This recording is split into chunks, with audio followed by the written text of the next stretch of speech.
unhealthy dietary choices, leading to an increase in obesity, diabetes, cardiovascular diseases. They fear that if the phenomenon is not checked, the same people will develop strokes. Acting head of public health promotions at the Ghana Health Service, Market Wine, is calling for a radical change in diet and lifestyles to reverse the trend. What is most disturbing is that at first we used to say that those diseases were more seen in older persons. Now, these diseases are being seen in young persons. So you move around and you see the obituary posters with what a shock. And a very young person has died. You ask around and they say they don't know what killed him. You go through the autopsy and you see that it's due to these cardiovascular diseases. What do you think is the cause? The main cause of these diseases has to do with lifestyle. At first, we used to eat our local foods. We used to exercise a lot. You come back from school, you have the chance to play football, play something like chaskele with your friends. We used to play ampe. Now, what do we have? Children wake up very early in the morning. They spend a long time in traffic to get to school. They close from school at 4 p.m. By the time they get to the house, it's around 6 p.m. They don't have chance to even play. And now when they get to the house, what do you see? They spend their times either watching TV or on tablets, in front of laptops, or on phones. So these are lifestyle issues. Well, backing that call is Director of the Institute of Leadership and Development, Benjamin Anabela, who's pushing for a public food policy which will regulate and monitor the kinds of foods imported and how much they're sold on the market. Now, you go into our restaurant, they prepare the food, they prepare the soup, and then there is an extra salt that is placed on the desk or on the dining table. So the person goes and sits, and based on what the person have taken within 10 minutes or 20 minutes, by the taste of the tongue, the person feels that the food is not salty, then the person add more salt into it. So when you look at it, we are taking it unknowingly or ignorantly. And that is what we're saying, that there should be a public food policy. Okay, that will make sure that there is regulation. There is a strict guidance as to what we'll do in terms of public. If you cook your food in your own home and you are going to consume it on your own, it is not public. But don't forget that if I walk into your house and then you share the food that you eat with me, it has become public. And therefore, we need to make sure that there is so much education sensitization to that. So that is what we're talking about. Well, let's stay more on this and also appreciate the severity of the situation at hand. Acting Head of Public Health Promotions at the Ghana Health Service, Dr. Mark Etuahene, has joined me, and Director of the Institute of Leadership and Development, Benjamin Anabela, has also joined me. Let me start with you, but let me say welcome, gentlemen, to News Desk. I'll start with you, Dr. Etuahene. I want you to tell us about how dire our situation is as far as diabetes and cardiovascular diseases are concerned. Hello, Dr. Etuahene. Hello, Doc. Yes.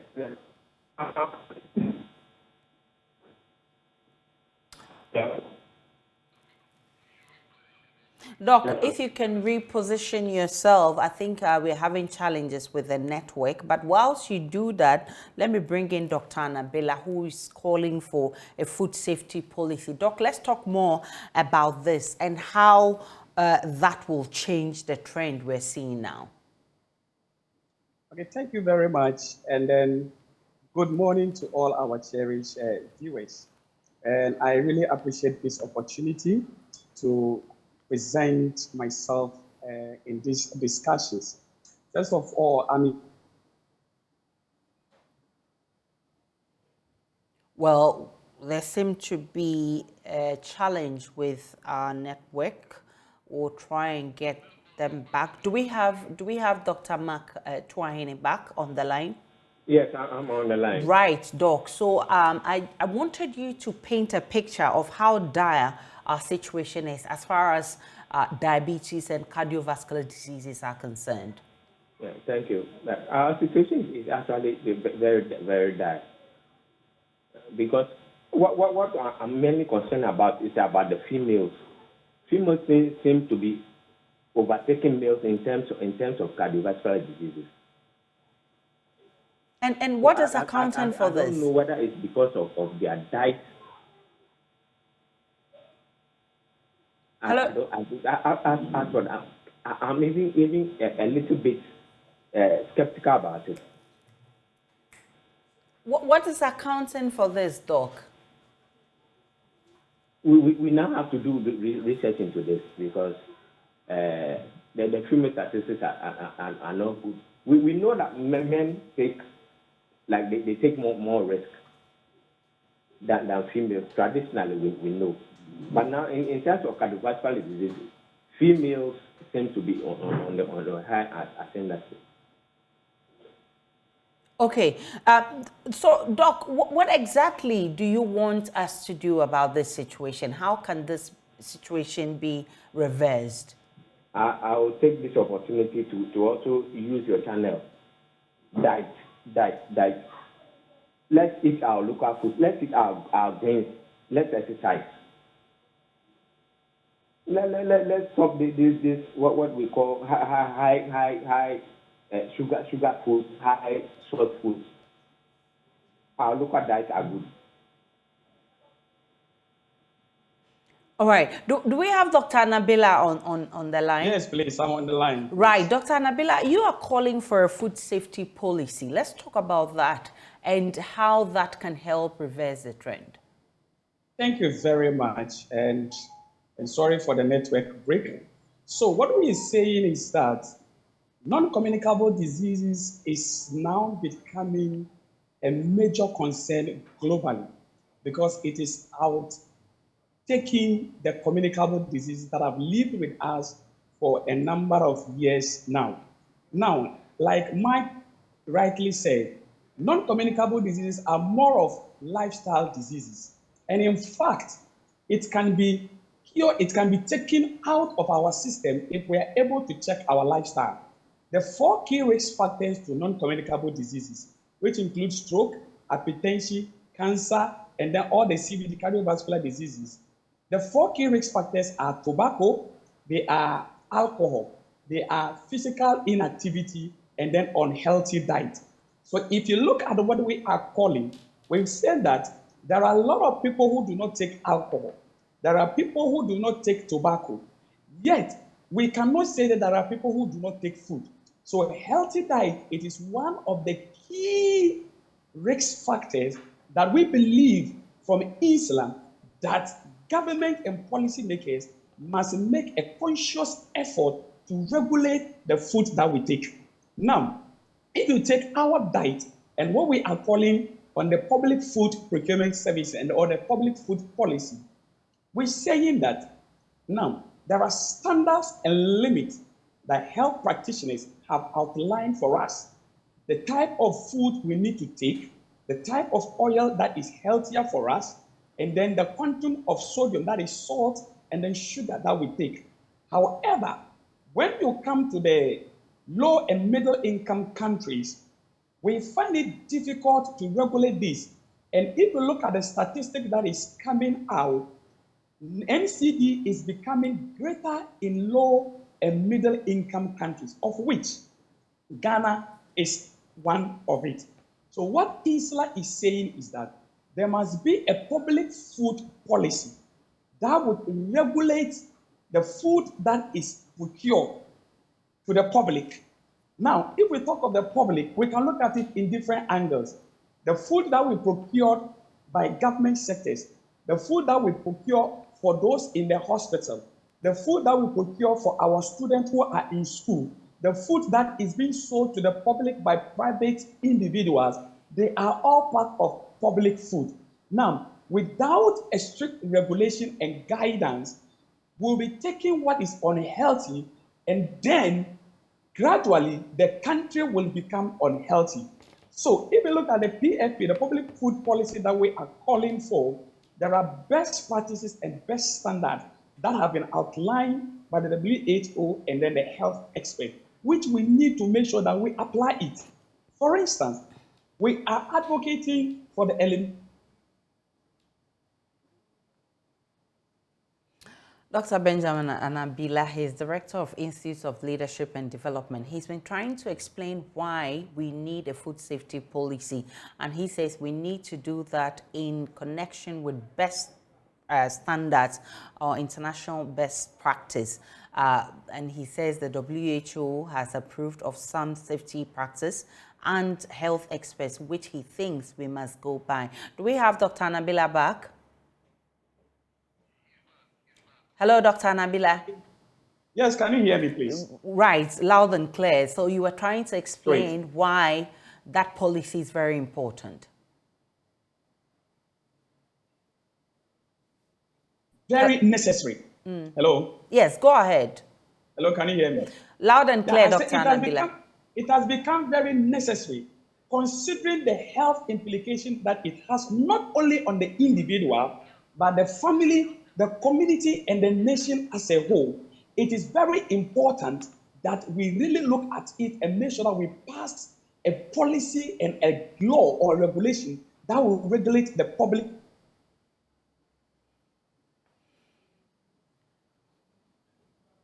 Doctor, that is so that. Hello? Go ahead, Dr. Anabila. If something is not done about it to regulate it, then I am sorry, by 2030, Ghana would be losing greatly. Like Mark said, if you look at the cases of stroke, it used to be for the aged, some time past, but look at what is happening in our days. Young, able men who are in their youthful and productive years, they are the people that are suffering from these non-communicable diseases. So it is very necessary for us to put in measure, because you and I all are at risk. Today, probably we took our kose or we took our bofrot and cocoa before coming. The type of oil which is used in frying this kose and oil, do we know the type of oil? Is it healthier oil? Because what has been flooding our market are mostly unhealthy oil. I want you to throw more light on that, because there are some wild revelations out there that the oils that we use in this part of the country, the vegetable oils, the sunflower oil, the seed oil, and what have you, are actually reused. They are used and repackaged for us. I want you to explain that to me. Very well. So there has been some revelation as to the type of oil that is flooding our market, that in quotes is being tagged as vegetable oil and healthier oil. However, if you go into it and then you find out the background or where these oils are being imported from, you will realize that they are unhealthy. That is not to say that all the vegetables oil are unhealthy. But one of the challenges we're having is that we lack the laws that mandate in front of pack labeling for us to be able to read the ingredient that is on the what? On the label that is placed on the oil. So you look at the market, all these 4 gallon, especially to say the yellow gallon oil, they have flooded the market. And how would you be able to determine which one is healthier or which one is not healthy? That is why we are calling that there must be a law, there must be a policy that will make sure that mandatory labeling should be implemented in this country. And then also, we must be able to test the FDA, the Ghana Standard Authority, should. All right, so Dr. Anabila has made the point there. Dr. Tuahine, what's the role of the Ghana Health Service? I'm the Minister of Health, not Ghana Health Service. Hello? Hello. Dr. Tuahine, hold on. Let Dr. Anabila land first for me. Dr. Anabila, go ahead with your point. You were wrapping up. So as I was enumerating, so what we're saying is that. All right, so there seem to be network challenges with Dr. Anabila, but he made the point there. Dr. Tuahine, what's the role of the Ghana Health Service in ensuring that this trend is reversed? We have to impress upon Parliament, and this one I'm taking this opportunity to impress upon members of parliament to pass laws that will ban sugar-sweetened beverages and unhealthy oil.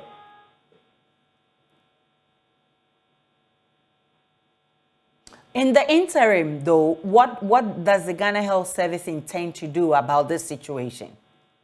It's education. Let people know what they are eating is either healthy or unhealthy. As for now, it's education. And is the Ghana Health Service doing that? We are doing that. How? And Where? let me use this opportunity to also tell Joy, educate people. All right. Dr. Nabila, so this policy we're talking about, what should what should it entail? Very much. So, for instance, if you look at the influx of sugar-sweetened beverages that our kids are taking, at least if we are able to put a policy, a law, or a regulation that bans the sales of these sugar-sweetened beverages on campuses or on the premises of the school facilities of our kids, it reduces the consumption of these sugar-sweetened beverages. For now, there is no policy or law or regulation that regulates that. Secondly, if we look at our public food procurement, there is no strict guidance as to what needs to be put in place or what needs to be the standard. So like I said in my interview when you played earlier on, why should you place an extra salt on a desk or on the dining table where people can voluntarily add as much as they can, which is a detriment to their health? So these are the things that we expect that the public food policy will consider. There are 5 areas. Now, we want to make sure that there is an encouragement in the consumption of vegetables and fruit. However, is it affordable? What can we do to make it accessible, available, and affordable, especially for our kids? Because if we are saying that we are taking sugar-sweetened beverages, then there must be a substitute. There must be a conscious effort by policymakers and government to ensure that we will be able to make this readily available. I was saying the other day that if at least in the food that the school feeding, we can have orange that can be sliced into 4, and then at least a half of the slice is given to a kid a day. It is one of the policies that can encourage the intake of fruit, just as a substitute to the taking of the sugar-sweetened beverages. If you look at the cases of obesity, you look at the cases of diabetes, you look at the cases of hypertension, all these things are contributing to it. So there must be a conscious effort to even regulate the importation. Thankfully, there has been an increase of 20% on sugar-sweetened beverages, alcohol, and tobacco, which civil society organization, we are so happy about it, that this will reduce the consumption. And these are some of the things that we are pushing, and then we believe that in the next year or 2, government will be able to come out with something of that sort, because we are trying to pursue the WHO technical package on the public food procurement service industry, in which we believe that the FDA, the Ministry of Health are collaborating with us, because we've had some 1 or 2 meetings together with the chefs, that is school health education program, and then the Ghana Health Service. So we believe that we'll be able to push this through, and then we'll be able to come out with a policy or a regulation that will really help to regulate this, so that by 2030, it is being estimated that the cases of CVD will increase, Ghana will be out of it, or the impact will be minimized in Ghana. Dr. Nabila, I have you hold there because I've also been joined by Dr. Sebastian Sandari. He's a member of the Health Committee of Parliament. Doc, I'm grateful that you also joined us in this conversation. What do you make of the call by the Ghana Health Service and the Director of the Institute of Leadership and Development that we need a food safety policy to be able to control what people eat to stay healthy? Yeah, thank you very much. I think I share any policy dialogue or policy regulation that would tackle the food that we eat, or let me say our food environment, for that matter. What do we find around in the environment that we live or find ourselves in? That really determines our health. And simply, we say that what you eat determines your health.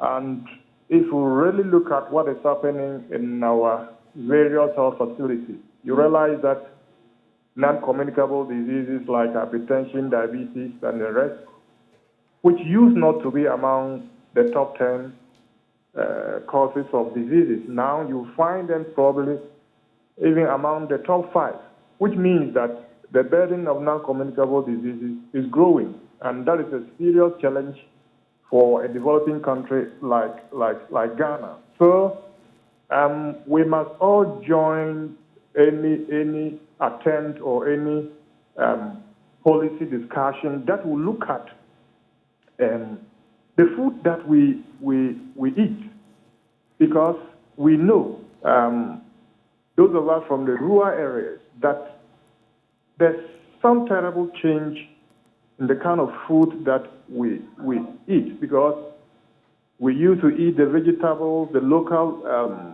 food like cheeses and other things. Now, we are shifting, and our children are shifting away from that kind of diet to what we say, foreign diet with fats and other things, which is not good for us as a country because it's causing serious mortality and morbidity. So it's for me, and the essence of Ghana Health Service really is to ensure that, we are healthy. I mean, they provide the health services.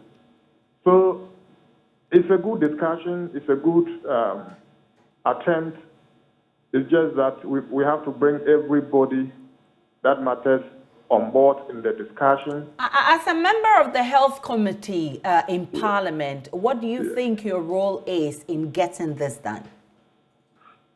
I mean, our role as members of Parliament and the Health Committee, for that matter, is to support, in the formulation of policy and regulations, backed by, by the appropriate laws that will ensure that what we discuss or, what we want to be is backed by law, and we have to ensure that that is done. And if it comes to our level, we all, ensure that we give the necessary attention and support, because it's for all of us. This is about health. It's about our lives. It's about prolonging our lives. And I don't think it will be one of those issues that will be looked at along partisan lines. I mean, we all have to come on board and know that health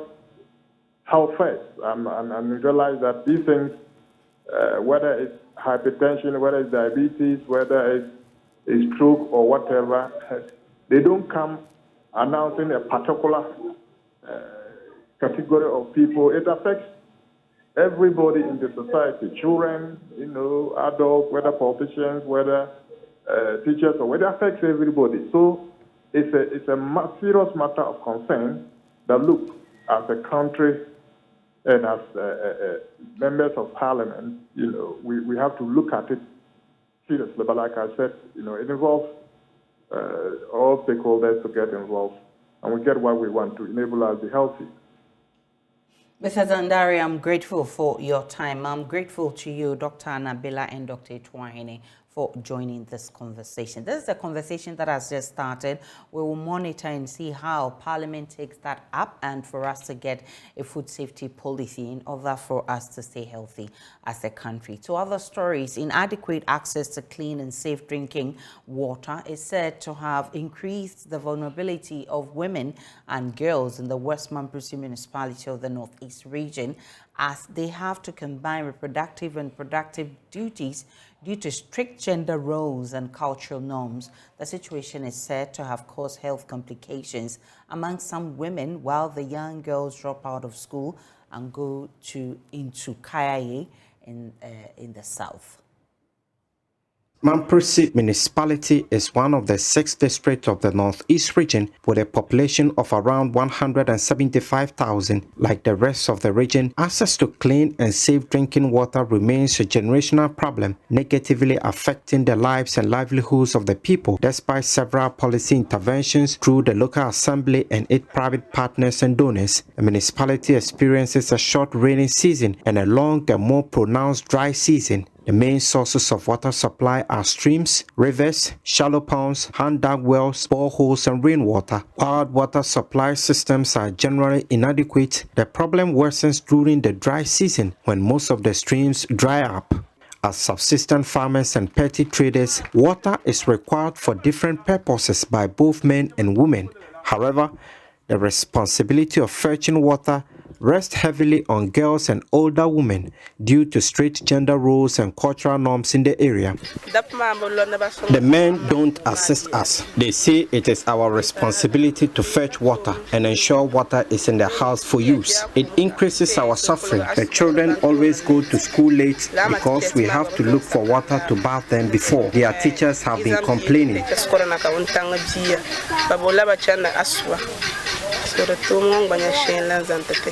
The women say water shortages increase their vulnerabilities during the dry season in particular, as they have to combine reproductive and productive duties. The men here won't agree to help us collect water for the household needs. We don't know why. Maybe because they are rural men and do not fully understand the value of women.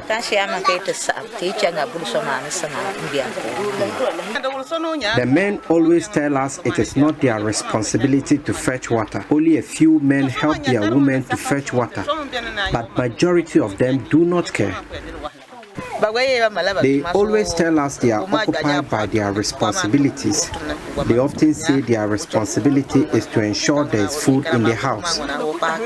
They added that water scarcity in the municipality often creates confusion and tension at home and with neighbors at public water supply points. The search for water also takes a lot of time. As a result, school children go to school late or not at all, a situation affecting girl child education in the area.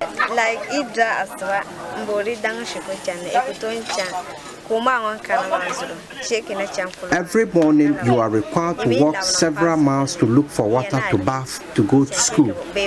We are always late and receive punishment for that. After closing from school, you are again expected to fetch water and prepare the family meal. We are always tired afterward and unable to read our notes. Sometimes too, we skip going to school when there is no water.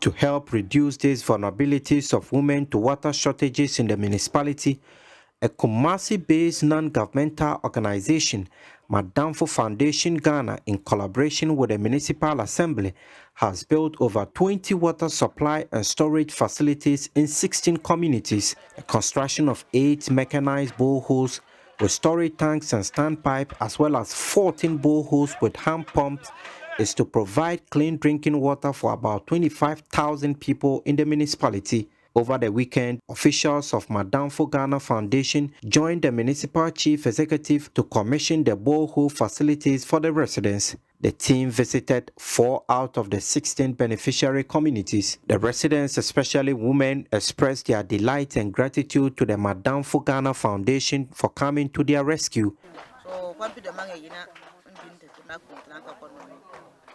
Madamfo Ghana has come to help us. We thank them so much.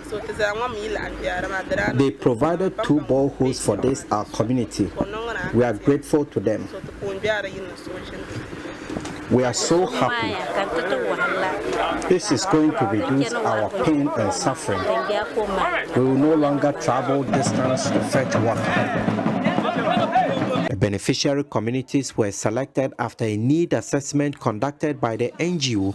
The NGO was represented by its Deputy Country Director, Enoch Sunday Atipu, who says the objectives of the project are to provide access to clean drinking water, improve the health status of the population, improve the standard of girl-child education, and reduce the menace of kayaking. Livelihood by providing potable drinking water, because we have seen that some of the waters that they drink, where they fetch from, that is the well which are contaminated, and they get waterborne diseases. So we want also to reduce it drastically. And again, we want our women they are also who also have to work a long distance to get fresh water and come and cook for the children.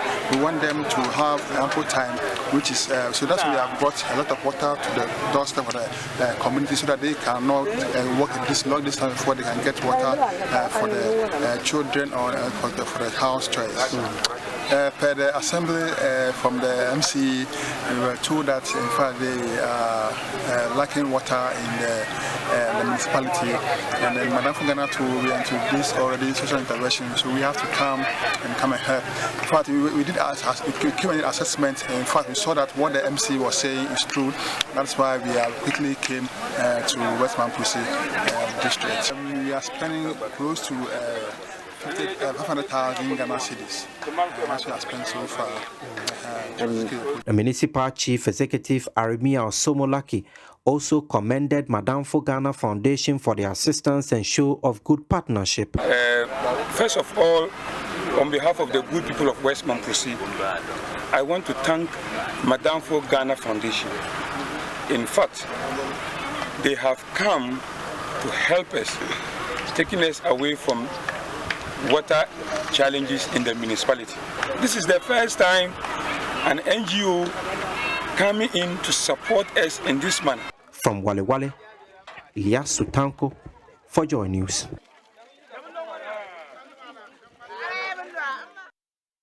Let's come back to Accra and go back to our earlier story of unhealthy cooking oils and fruit juices. And we went on a price checking exercise at the market, and we were checking fresh fruits versus fruit juices and healthy cooking oils versus unhealthy cooking oils. Here's what we found. Reports say that the price of healthier food items are 3 times more expensive than less healthier food items. Today, we are at Malamata Market to find out the prices of these food items and why there is a higher demand for less healthier foods. Now, as you can see behind me, the price of this cucumber is 10 Ghana cedis. Also, the price of this cabbage is 15 Ghana cedis. Most of the vegetables in here are high priced for the normal Ghanaian. So say cabbage no more 13 million. And the green pepper so say basket no 2 million. Carrot so say bag no 2.8. Cocoa man so say basket no which is 2.8, 280 Ghana cedis. And you can't cocoa man so say no bon swide omutwa ne basket no 100 cedis. Nka first no omutwa dey say 40 cedis and 50 cedis say 100 cedis. Lettuce so omo fa ni Togo no so omo dey buy and no so 3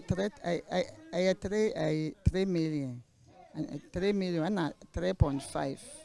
And I far potato so free her free you can't say upside no so no and no 3.5. Now first, no, I don't know. Now 1.5. It's answer lolly fair no winty. It's a cock through foreign cartons or so. First, now 1.6. It's almost 2 million. So it means basically no canina no HSA and your man no vegetables and the prices in the was true. I was so papa. I was time I am not a back from. Omoba, I am now omokasa who says a vegetable so Doctor for say omunyin so ne boy de ne ya chom say nyenya edu sa tam na ya na nyema ne boy de enye yen obi okwampo aha oba opeso otobi osom ne so obo ne bo pe na wagya bitu to say omo say yenyu super so ne say ne boy de eno homo di free Togo ne say 4 20 cedi and 5 40 cedis. Especially the banana. What's the price? Yeah, the banana, I have 17, I have 20, I even have 15. The least I have is 12 cedis. This one is 15 cedis. This one is 20. This is 17 cedis. Pineapple is 7 cedis. One pineapple. Yes, so every pineapple in here costs 7 cedis. Yes, each one of them is 7 cedis. Okay. Yeah. What about the apple too? Well, the apple is 5 cedis. 5 cedis. Yes, please. All right. So when it comes to people coming in for, most people would probably prefer going in for a drink, because looking at pineapple, someone would probably go in for an already made pineapple juice than to come in for this. Yeah. Most people find it difficult to purchase the natural this ones, because they see that it's very expensive. But with this one, it's very healthy to take in, and it's very good for the body system. Oils. Olive is the first, then we come to the corn, before then sunflower, soya before, then vegetable. Fried oil is a vegetable oil, so it's at the lowest comparatively. Olive oil is the most expensive. Okay, like how much? The bottle, like 1 liter, goes for 55, between 50 and 60. That's for 1 liter. For olive oil. So what about coconut oil too? Coconut oil too is very expensive. I don't have some at the moment. Okay, so roughly what is the price for coconut oil? Coconut oil, I think for the 1 liter, it will be 40, 45. With the sunflower, now it comes in 800 ml bottles. And the price is okay. Some goes for 32, between 30 to 35. And the 1 liter, I think, is 40, between 38 and 40. But with the vegetable oil, we can get it between 30 and 32. People really coming in for it? No, yes, they always come, because the price is cheap. The price is cheap. Comparing this to normal sugar? I think this one is okay. Just as you heard, these are the prices of the food items, healthier food items in the market and the less healthier food items in the market. You can see the price difference between these two items. Jacqueline Ansomaya-Bush reports for Joy News. We're still live on Joy News Desk. We'll take a break. When we return, we'll bring you business.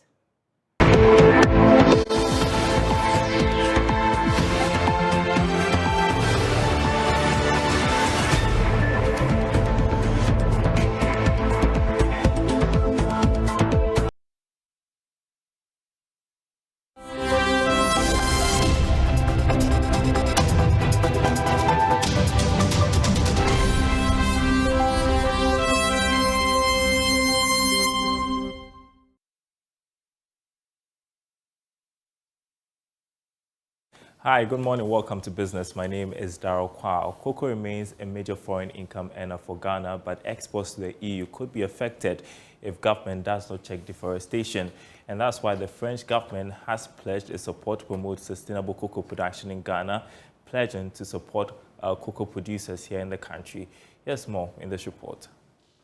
Ghana is a leading producer of cocoa in the world. Exports of this cash crop from the country accounts for 45% of the market share in Europe. There is, however, growing concern that Ghana may be losing out if steps are not taken to meet the new European Union regulation on deforestation-free supply chains. The regulation bans the sale of goods produced on deforested and degraded land, a trait which is prevalent here in Ghana. Already, the French government, which subscribes to this new law, says it is taking steps that will explore cooperation amongst cocoa-producing countries to ensure sustainability across the supply chain. French Foreign Affairs Minister Chrysula Zakharopoulou, who is on a working visit to Accra, spent some time inspecting some cocoa-based export companies. Touton is one of them. The company, which processes over 30,000 metric tons of cocoa into semi-finished products, is closely collaborating with Ghana's Cocoa Board in order to ensure sustainable production and processing of cocoa. Stefan Ngwetia is managing director of Touton.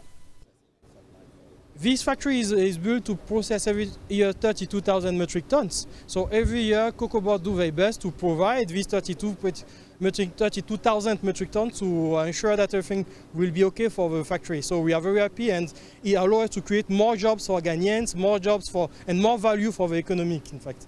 We want to thank the Ghana authorities and our first partner, the Ghana Cocoa Board, who is very supportive for our business.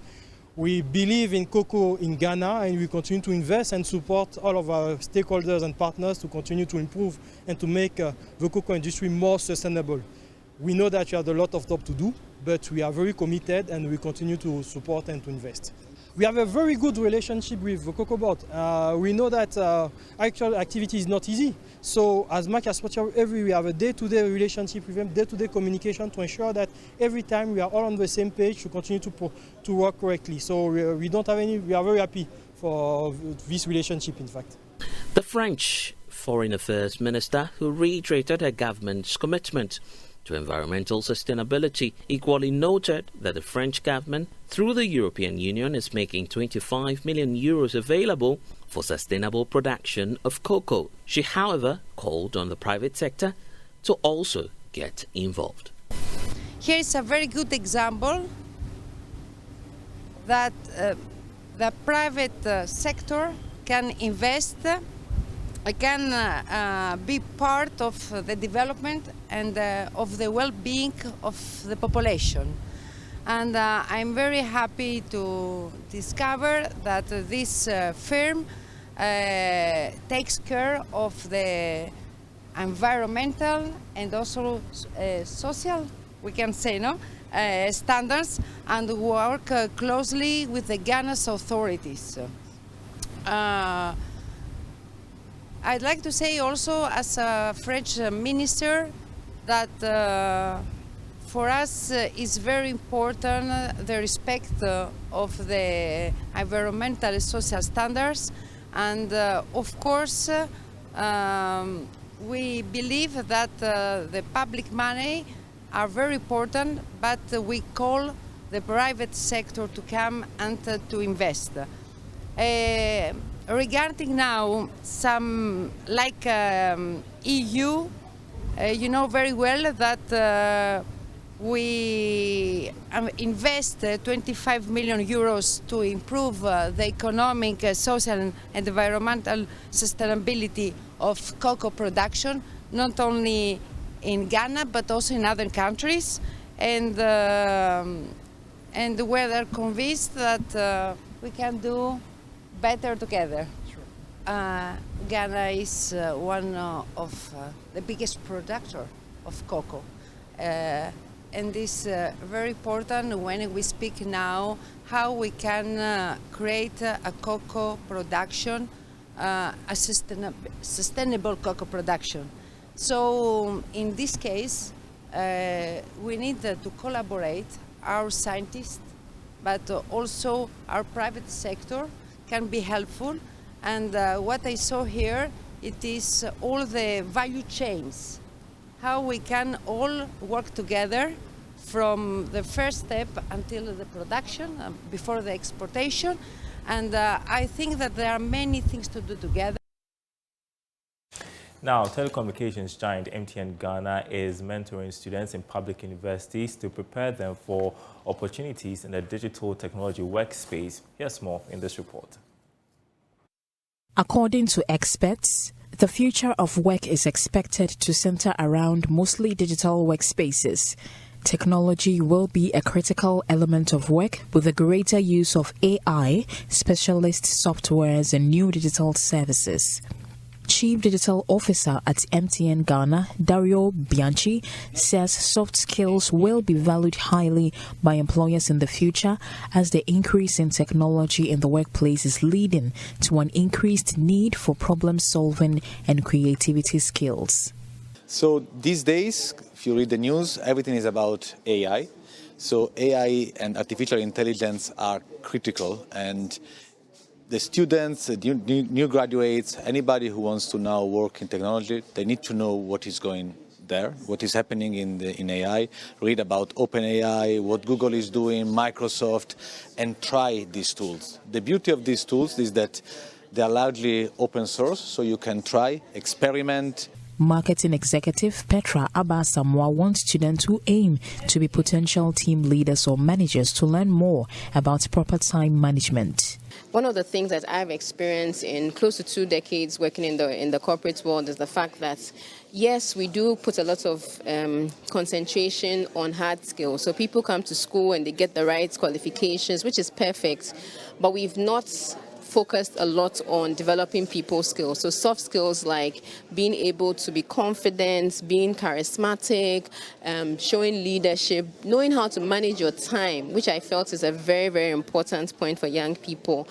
MTN Ghana Foundation promises to commit resources to support impactful initiatives to enhance capacity building. Robert Kuzo is Executive Secretary, MTN Ghana Foundation. It's actually to expose our scholarship beneficiaries into the field of work or the world of work, because it's not only the core education that makes you a holistic human being, it's also the other things that you pick along the line. I mean, the choices that you make, I mean, affects your life in the long run. I mean, so we actually want to give our scholarship beneficiaries that holistic behavioral attitude, apart from the academic work that they also engage themselves in. Mona Lisa Frimpon reporting. And that's it for business. I shall be back to wrap up on Newsday. Stay tuned.